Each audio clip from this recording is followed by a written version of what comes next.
Negara dengan iklim tropis seperti Indonesia ini sangat cocok untuk budidaya jamur tiram.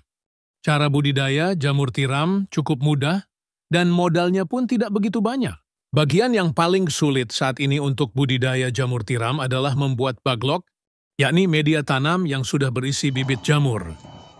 Namun nggak perlu khawatir jika Anda baru pertama kali terjun di dunia jamur tiram, sementara untuk urusan baglok yang sudah siap tumbuh, bisa pergi ke orang lain terlebih dulu. Lambat waktu jika usaha budidaya jamur tiram sudah mulai berkembang. Cobalah untuk membuat baglok sendiri. Nah, langsung saja inilah beberapa persiapan dan cara budidaya jamur tiram versi Jamur Ganteng Official. Yang pertama, menyiapkan kumbung. Kumbung ialah semacam rumah untuk jamur, yakni tempat untuk manaruk dan merawat baglok hingga tumbuh jamur siap panen. Di dalam kumbung tersebut terdapat rak yang bertingkat, biasanya terbuat dari kayu atau bambu, dindingnya bisa menggunakan papan atau paranet. Dan pada bagian atap menggunakan genteng, jangan menggunakan seng atau asbes yang mudah mendatangkan panas. Bagian lantai sebaiknya dibiarkan menggunakan tanah, agar saat terkena air mudah meresap. Sedangkan untuk ukuran rak, bisa Anda sesuai sendiri tergantung ukuran kumbung dan baglok yang akan dibudidaya. Namun idealnya ketinggian ruang sebaiknya tidak kurang dari 40 cm. Rak bisa dibuat 2 hingga 3 tingkat lebar. Rak 40 cm dan panjang setiap ruas rak 1 meter. Setiap ruas rak bisa memuat 70 hingga 80 baglok. Kemudian menyiapkan baglok. Perlu kalian tahu, kualitas baglok yang bagus sangat mempengaruhi pertumbuhan dari jamur itu sendiri. Baglok ialah media tanam untuk meletakkan bibit jamur yang terbuat dari serbuk gergaji. Serbuk kayu tersebut dimasukkan ke dalam plastik berbentuk silinder dan pada ujung plastik diberi lubang, di mana lubang tersebut nantinya jamur tiram akan tumbuh keluar. Saat ini baglok jamur tiram YJ berbobot 1 kg dijual, kisaran harga 3.000. Cara merawat baglok. Pertama, silahkan letakkan baglok pada rak yang sudah berada di kumbung.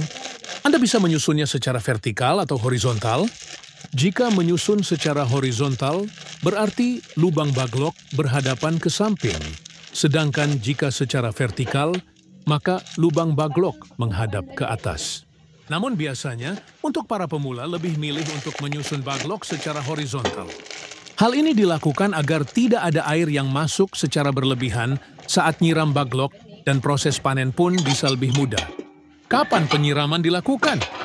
Penyiraman penyemprotan dilakukan setelah panen pertama jamur tiram. Baru dilakukan. Penyiraman biasanya dilakukan sebanyak 3 kali dalam sehari. Lakukan penyiraman dengan sprayer atau sistem kabut frekuensi. Penyiraman 2-3 kali dalam sehari tergantung suhu dan kelembaban kumbung. Proses panen. Inilah proses YG terakhir, yakni panen budidaya jamur tiram.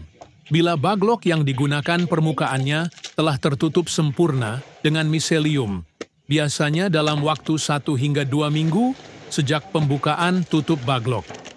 Baglok yang memiliki bobot sekitar 1 kg akan menghasilkan jamur sebanyak 0,7 kg. Jamur akan tumbuh dan sudah bisa dipanen jika dirawat dengan baik dan benar. Baglok jamur bisa dipanen hingga 4-5 kali panen. Setelah itu, baglok dibuang atau bisa digunakan bahan ompos. Pemanenan dilakukan terhadap jamur yang telah mekar dan membesar tepatnya bila ujung-ujungnya telah terlihat meruncing. Bila masa panen lewat setengah hari saja, maka warnanya menjadi agak kuning kecoklatan. Bila sudah selesai itu, jamur cepat layu dan tidak tahan lama. Kemudian jarak panen pertama ke panen kedua berkisar 2 hingga 3 minggu. Semoga bermanfaat dan barokah. Amin, amin, amin.